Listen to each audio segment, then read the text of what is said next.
Attracting a specific person never works unless you do what I share with you in this video.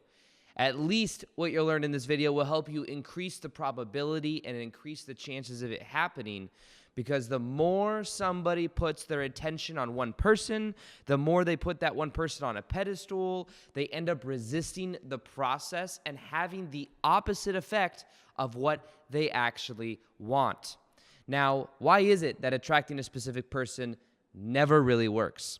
Well, first off, what happens is when we have somebody that we are putting all our eggs in that basket of, what we end up doing is we end up being in scarcity. We are in scarcity. They also, in the dating industry, they call this oneitus. It's this bug that you get this one person that everything has to work out perfectly with, and if it doesn't, there's all this pressure and all this energy, and it's a huge letdown. There's a lot of resistance that is created with oneitus. This is also something that happens a lot when people have different terms, whether they say things like twin flame or soulmates or these different terminology words that we can get tied to that end up resisting this process. Now think of it. If there is one person that it needs to work out with, and if that person, which we all know that one thing in life we do not have the ability to control, for sure, is other people.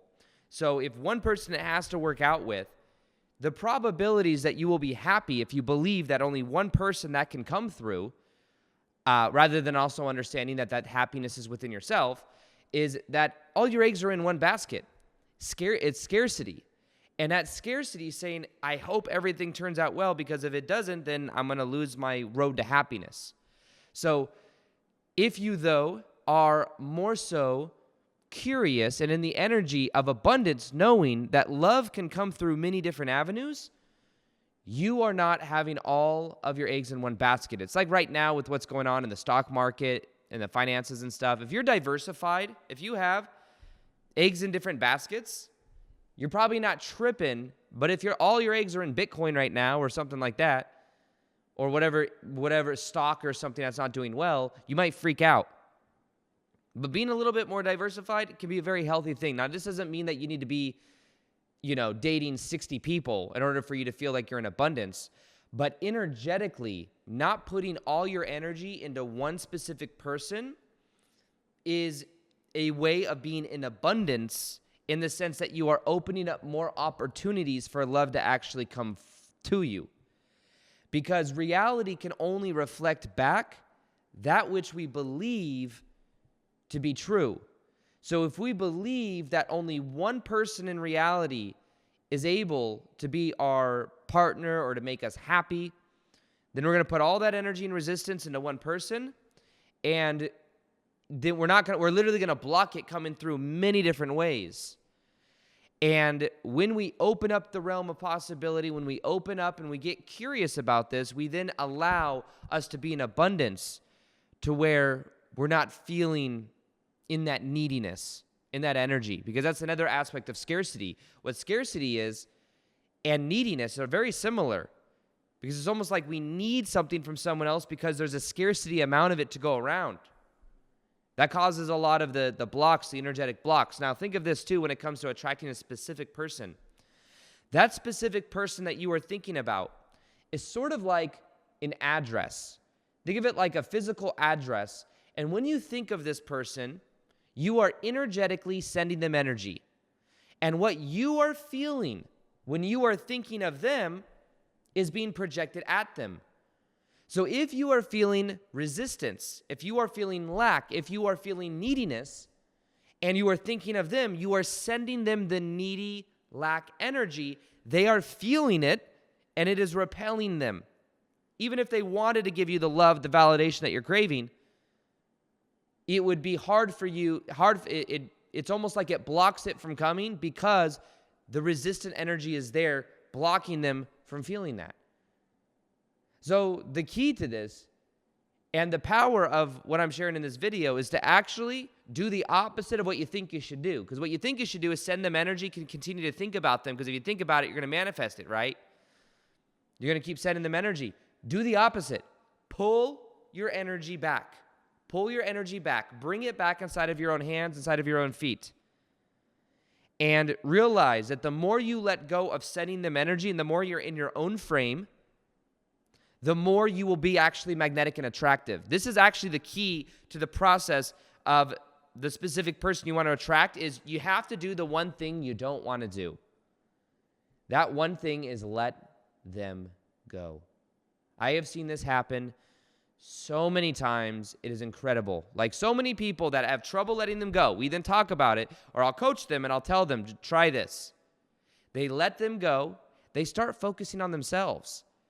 They realize also many times that it was a distraction. And we want to take this a little bit further.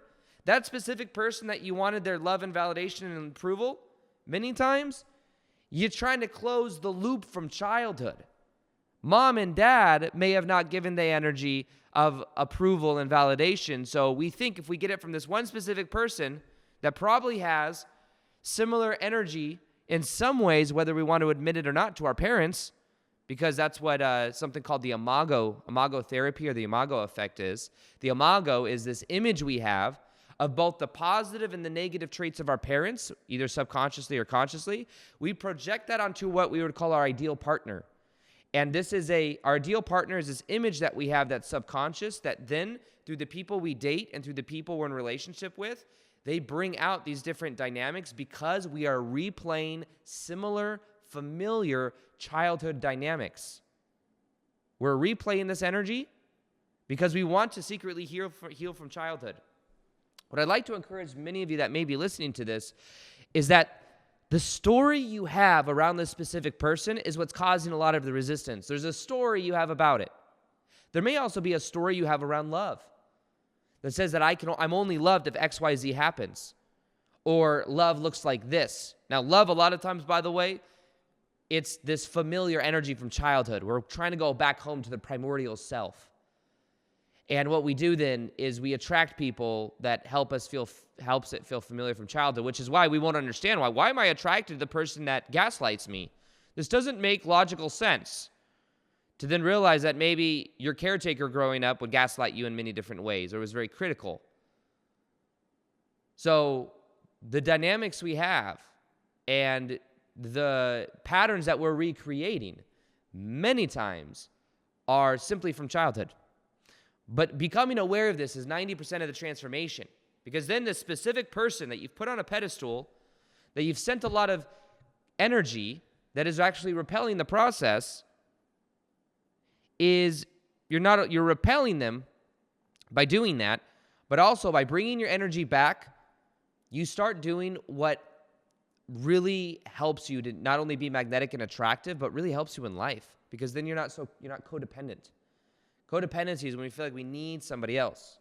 We want somebody else. We need them in order to feel whole. And the truth is, you have the ability to heal within yourself, to emanate that loving energy by being in your own frame, to then meet somebody else. I'm not saying you're not supposed to meet other people, you're not supposed to be in relationships, because I believe that's one of the most powerful ways of self-growth and of like spiritually evolving is through being in relationships.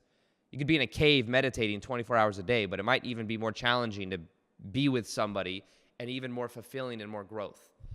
And when it comes to the specific person thing, realize a couple key things that will change everything about this.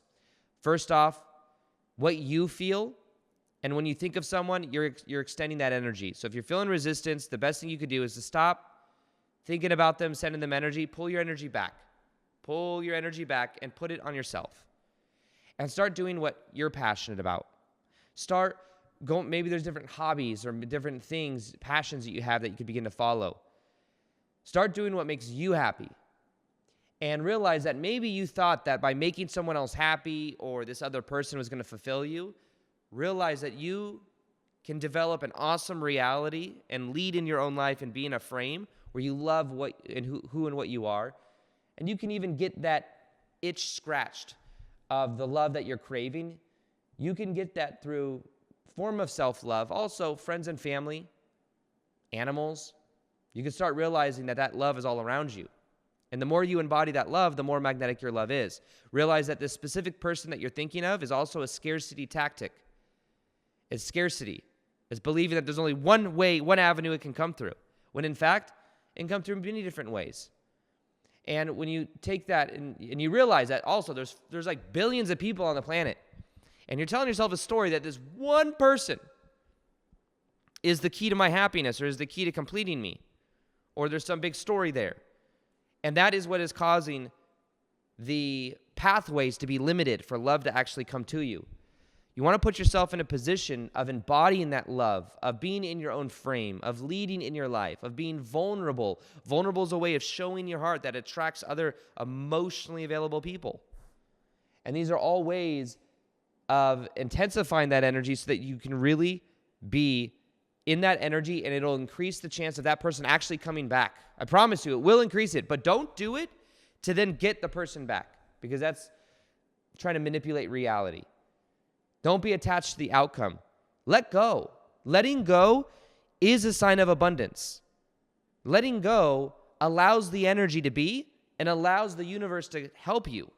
But when you're holding on and you're trying to control, that's scarcity, that's neediness, and that is creating a lot of resistance. Let go of the outcome and focus more on yourself, and it'll be a lot easier. Focus on what you love to do. Focus on your own passions. Focus on being in your body. Focus on meditation. Focus on having fun. Doing these things will change the energy in so many ways. Now, also, I'm doing something where I text out that of high vibe thoughts of the day, and I do this like 2 or 3 times a week tops. I send out the books I'm currently reading and my top epiphanies. And if you want to ask me your questions as well, you can text me at 424-304-0104, or I'll put the link below. You can just click the link and text me your questions. I've been putting these in videos, and that's if you're in the U.S. and Canada, by the way. And I'm working on something for people that are international, so they can also get their questions asked and engage and stuff like that. So with that, there's also a video that explains why when you let them go, they always come back. This is the next video that you should watch that will completely help wire this concept in. Watch this video right here. Why is it that when you want someone, when you desire them, they feel that energy and it literally repels them away like a magnet? However, the moment you actually let them go, like right now as I do this,